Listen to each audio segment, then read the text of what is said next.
Hey, what is going on, guys? It's SlyGumbi, and welcome back to another Fortnite video. Today we are going to go over a handful of rumors or myths that I have either read about or have been told about.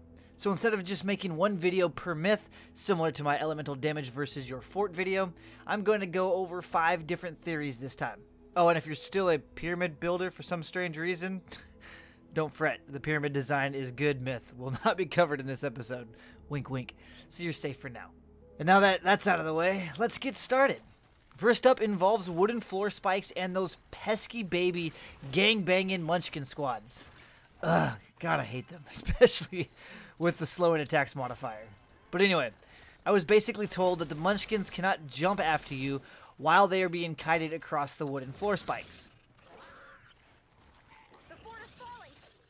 So I basically went ahead and put a bunch of wooden floor traps down out in the middle of nowhere, just so I could have enough space to kite the little bastards around in circles at different ranges. Using phase shift to get a bigger gap. Then I was curious how far they can actually jump or how close they have to be, so I took them off of here. I have to wait for the snare to cool down before they start jumping. He jumped from about 3 tiles away. That guy was about 1 tile away.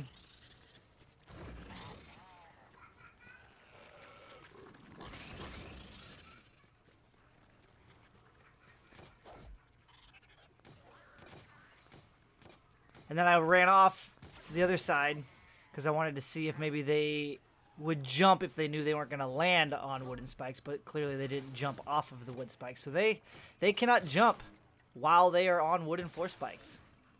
That rumor is confirmed. Next on the list involves fort walls and wall spikes.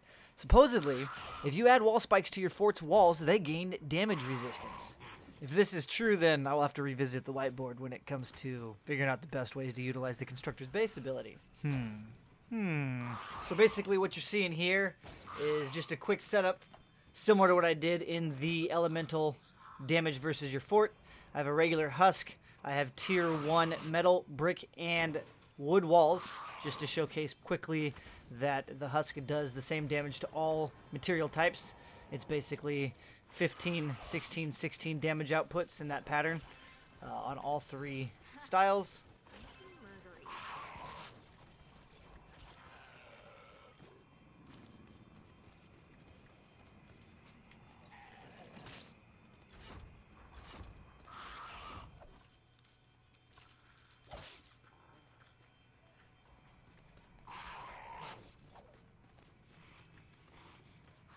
Okay.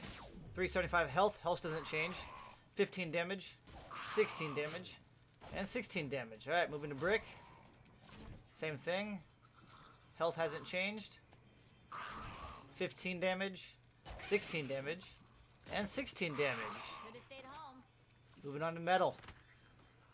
Same health, same thing, 15, 16, 16. The damage does not change. No extra health, no added resistance. That is busted. Next up, propane tanks deal fire damage. Boom. Double hit, 1493 each.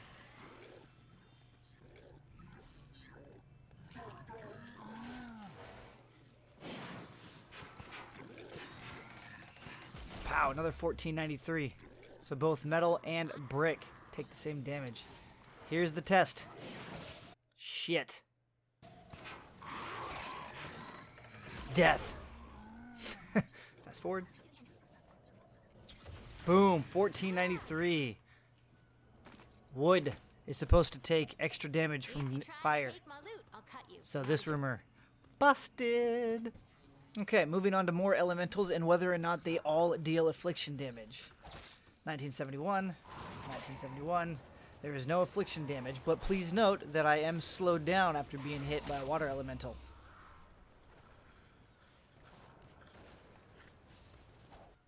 Moving on to fire. 1971.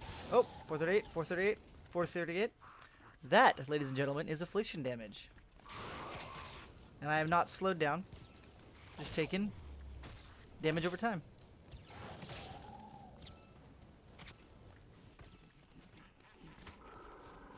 Okay, nature. 1971. 6, 6, 6. Okay, so there's a teeny tiny affliction damage from nature husks. But more importantly, they drain your energy if you didn't realize. So there's times where you're defending your base, fighting a smasher, and lots of other husks, and you feel like you can't pop your abilities and you're not sprinting, it's because you're being drained. So water gets a big ol' fat busted, and nature and fire are confirmed. Well, nature, barely. Last one on the list is purple attacks from husks are nature damage. Well, because nature husks are purple, right? So here are the tests involving the pitcher husk. All right, we did 31 damage to the brick. Again, 31 damage to metal.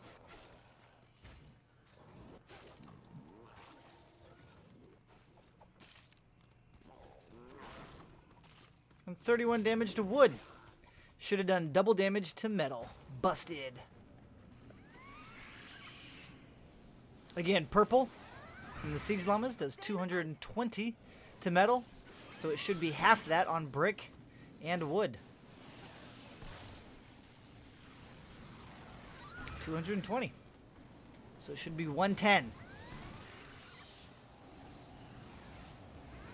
220. And again. Oh, gotta heal it.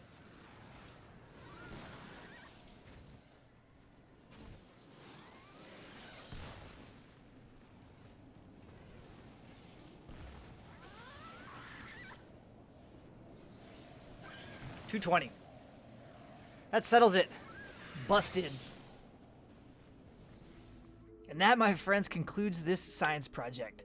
Stay tuned for next week's episode, or whenever it comes out, where I'll cover the arrogant myth that only kids in Twin Peaks are good at the game. Oh man, I can't even say that with a straight face. Okay, so if there are any other rumors or myths or beliefs that you've heard of and would like me to verify them, feel free to let me know in the comments below. I do have some regarding Mist Monsters that I'm currently testing, but you'll have to just wait and see on those. Anyway, that's it. School's over. I'm out. Bye-bye now.